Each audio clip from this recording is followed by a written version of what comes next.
എനിക്ക് ഉദ്ധരണക്കുറവുണ്ട്, എനിക്ക് കാഴ്ചയുടെ കുറവുണ്ട്, എനിക്ക് മരവിപ്പുണ്ട്, പുകച്ചിലുണ്ട്, ക്ഷീണമുണ്ട്, ജോയിൻറ്റ് പെയിൻസ് ഉണ്ട്, മസിൽ കയറ്റമുണ്ട്, സ്കിന്നിൽ ചൊറിച്ചിലുണ്ട്, കൺഫ്യൂഷൻസ് ഉണ്ട് എന്നൊക്കെ പറയുന്ന ആൾക്കാരാണെങ്കിൽ നിങ്ങൾ ഓർത്തോണം, നിങ്ങൾ കഴിക്കുന്ന മരുന്നുകൾ നിങ്ങൾക്ക് ഉപയോഗപ്പെടുന്നില്ല എന്ന് പറഞ്ഞാൽ ആ മരുന്ന് മാറ്റണമെന്നല്ല. ആണി കൊണ്ട് കയറി കഴിഞ്ഞാൽ അറിയത്ത് പോലുമില്ല. കുറേ ദിവസം കഴിഞ്ഞിട്ടായിരിക്കും ആണി ഉണ്ടെന്നുള്ളത് കാര്യം അറിയുന്നത്. പഴുത്ത് വരുന്നത് സമയത്തായിരിക്കും.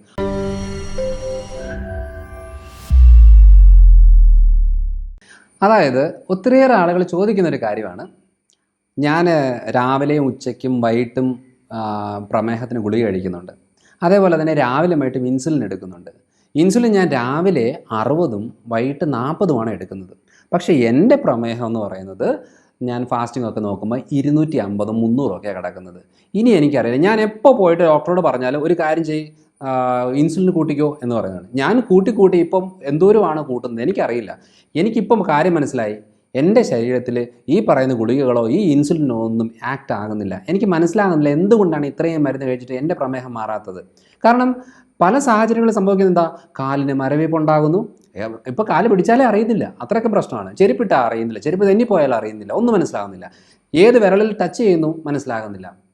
കാലെപ്പോഴും പുകച്ചിലാണ്, എപ്പോഴും നമുക്ക് ഐസ് വെള്ളത്തിൽ കൊണ്ടുപോയി വെക്കണം എന്നുള്ളൊരു തോന്നലാണ്. അതായത് നമ്മൾ കാറ്റടിച്ചാൽ പ്രശ്നമാണ്, തണുപ്പ്, അതായത് നമ്മളിപ്പോൾ ഏതൊരു സാഹചര്യത്തിൽ നമ്മളിപ്പോൾ എന്താ പറയുക, തീക്കനലിൻ്റെ മുകളിൽ കാല് വെക്കുന്ന പോലെയാണ് നമുക്ക് തോന്നുന്നത്. അങ്ങനെയൊക്കെ പറയുന്നവരുണ്ട്.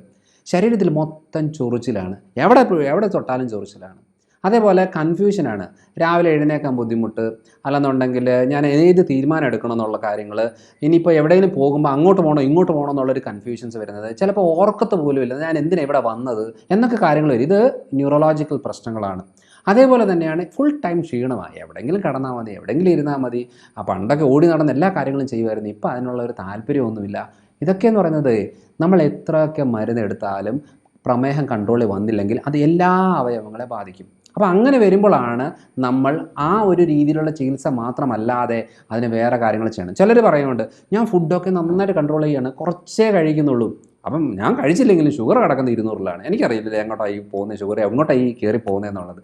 അതേപോലെ പറയുന്നവരുണ്ട്, ഞാൻ എക്സസൈസ് ചെയ്യാറുണ്ട്, 1 മണിക്കൂർ ഒരു ദിവസം ഞാൻ ഇതിനു വേണ്ടി ചിലവഴിക്കാറുണ്ട്, പക്ഷേ എന്നാലും എൻ്റെ ഷുഗർ കൺട്രോളിലില്ല. കാരണം എന്താണെന്നറിയോ, ഭൂരിഭാഗം കാര്യത്തിൽ ഇത് നിസ്സാരമായിട്ട് കരുതുന്ന ഒരു കാര്യമാണ്, നമ്മുടെ ലിവർ ഫങ്ഷൻ പ്രോപ്പർ അല്ലാത്തത് കൊണ്ടാണ്. നമ്മൾ കൂടുതൽ, അതായത് നമ്മളെ വീട്ടിൽ അത്യാവശ്യം ജോലിയുണ്ട്, അത്യാവശ്യം പണിയുണ്ട്, അതേപോലെ ക്ലീനിങ് ഉണ്ട്, എല്ലാം ഉണ്ട്. അപ്പം നമ്മളിത് കൂടുതലുള്ള സമയത്ത് നമ്മൾ കൂടുതൽ ആളുകളെ ജോലിക്ക് വെച്ചത് കൊണ്ട് കാര്യമൊന്നുമില്ല. കാരണം എന്താണ്, പുറത്തൊക്കെ ക്ലീൻ ചെയ്യും, വീട്ടിനകത്ത് കയറണം എന്നുണ്ടെങ്കിൽ ആ ഡോർ ഓപ്പൺ ആകണം. ഡോർ ഓപ്പൺ ആകാതെ നമുക്ക് പുറത്തോട്ട് കുറേ ആൾക്കാരെ വിളിച്ച് വരുത്തിയിട്ട് ഒരു കാര്യമില്ല.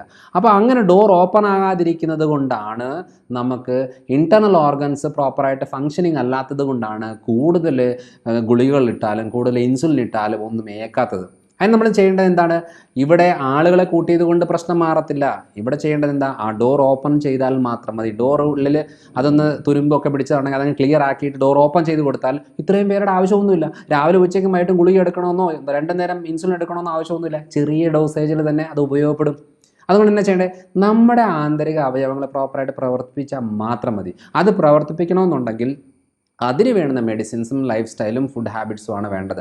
അത് കറക്റ്റായിട്ട് സപ്ലൈ ചെയ്യാൻ പറ്റുവാണെങ്കിൽ നമ്മുടെ ഈ കോംപ്ലിക്കേഷൻസ് ഒക്കെ മാറി കിട്ടും. ഇനിയിപ്പോൾ ആർക്കെങ്കിലും ഈ കൊല്ലങ്ങളോളം മരുന്നെടുക്കുന്നു, പക്ഷേ എൻ്റെ ഷുഗർ കുറയുന്നില്ല, എനിക്ക് ഉദ്ധരണക്കുറവുണ്ട്, എനിക്ക് കാഴ്ചയുടെ കുറവുണ്ട്, എനിക്ക് മരവിപ്പുണ്ട്, പുകച്ചിലുണ്ട്, ക്ഷീണമുണ്ട്, ജോയിൻറ്റ് പെയിൻസ് ഉണ്ട്, മസിൽ കയറ്റമുണ്ട്, സ്കിന്നിൽ ചൊറിച്ചിലുണ്ട്, കൺഫ്യൂഷൻസ് ഉണ്ട് എന്നൊക്കെ പറയുന്ന ആൾക്കാരാണെങ്കിൽ നിങ്ങൾ ഓർത്തോണം, നിങ്ങൾ കഴിക്കുന്ന മരുന്നുകൾ നിങ്ങൾക്ക് ഉപയോഗപ്പെടുന്നില്ല എന്ന് പറഞ്ഞാൽ ആ മരുന്ന് മാറ്റണമെന്നല്ല, ആ മരുന്ന് വേണം. ആ മരുന്ന് നമുക്ക് ശരീരത്തിന് ഉപയോഗപ്പെടണമെന്നുണ്ടെങ്കിൽ ലിവർ പ്രോപ്പറായിട്ട് ഫങ്ഷനിങ് കാണും. അതുകൊണ്ട് എന്താണ്, ഇതുമായിട്ട് ബന്ധപ്പെട്ട് ആർക്കെങ്കിലും ഉണ്ടെങ്കിൽ ഒന്ന് അവർക്ക് ഫാറ്റ് ലിവർ ഉണ്ടായിരിക്കും, അല്ലെന്നുണ്ടെങ്കിൽ ലിവർ ഫംഗ്ഷനിൽ വേരിയേഷൻ ആയിരിക്കും, അല്ലെങ്കിൽ ട്രൈഗ്ലിസറൈഡും കൊളസ്ട്രോൾ LDL ലെവലിൻ്റെ വേരിയേഷൻസ് കാണും. ഇതിലേതെങ്കിലും കാണും, ഗ്യാരണ്ടിയാണ്. അങ്ങനെയുള്ളപ്പോൾ അത് ക്ലിയർ ആക്കിക്കൊണ്ട് വേണം നമ്മൾ ഈ പ്രമേഹം എന്ന് പറയുന്ന കണ്ടീഷനെ ക്ലിയർ ആക്കാൻ. കാരണം അതിനായിട്ട് തന്നെ നമുക്ക് മെഡിസിൻസും കാര്യങ്ങളും ഉണ്ട്. ഒത്തിരിയേറെ ആളുകളുടെ പ്രശ്നം എന്താണ്, കാല് മുറിച്ച് മാറ്റുന്ന ഒരു രീതിയിലേക്കാണ് വരുന്നത്. കാരണം എന്താ, കാലിന് സെൻസേഷൻ ഇല്ല, കാലൊക്കെ കറുത്ത് വരികയാണ്, ഫുൾ സ്കിന്നൊക്കെ കളർ മാറ്റം വന്നു കഴിഞ്ഞിട്ട് അവസാനം എവിടെയെങ്കിലുമൊക്കെ മുറിയുന്നു. ആണി കൊണ്ട് കയറി കഴിഞ്ഞാൽ അറിയത്ത് പോലുമില്ല, കുറേ ദിവസം കഴിഞ്ഞിട്ടായിരിക്കും ആണി ഉണ്ടെന്നുള്ളത് കാര്യം അറിയുന്നത്, പഴുത്ത് വരുന്നത് സമയത്തായിരിക്കും. അപ്പോഴത്തേക്ക് നമ്മൾ വിരൽ കണ്ടിച്ച് കളയണം, അല്ല മുറിച്ച് മാറ്റണം എന്ന രീതിയിലേക്കാണ് പോയിക്കൊണ്ടിരിക്കുന്നത്. അപ്പോൾ ആ ഒരു കോംപ്ലിക്കേഷന് പോകാതിരിക്കണമെന്നുണ്ടെങ്കിൽ അതിന് എത്രയും പെട്ടെന്ന് മൈക്രോ സർക്കുലേഷനെ ഇമ്പ്രൂവ് ആക്കാനുള്ള മെഡിസിൻസ് ഇപ്പോൾ അവൈലബിൾ ആണ്. കാരണം ഇവിടെ ഏറ്റവും കൂടുതൽ ചികിത്സിക്കുന്നത് പ്രമേഹത്തിൻ്റെ കാലിൻ്റെ വ്രണങ്ങളും കാല് മുറിച്ച് മാറ്റുന്ന കണ്ടീഷൻസും ഗാംഗ്രീൻ പ്രശ്നങ്ങളുമാണ്. അപ്പോൾ അതിനുള്ള മെഡിസിൻസ് പ്രോപ്പറായിട്ട് സപ്ലൈ ചെയ്താൽ മാത്രം മതി നമുക്ക് ഈ പ്രമേഹ കോംപ്ലിക്കേഷനെ നമുക്ക് ഈസി ആയിട്ട് ക്ലിയർ ആക്കാൻ സാധിക്കും.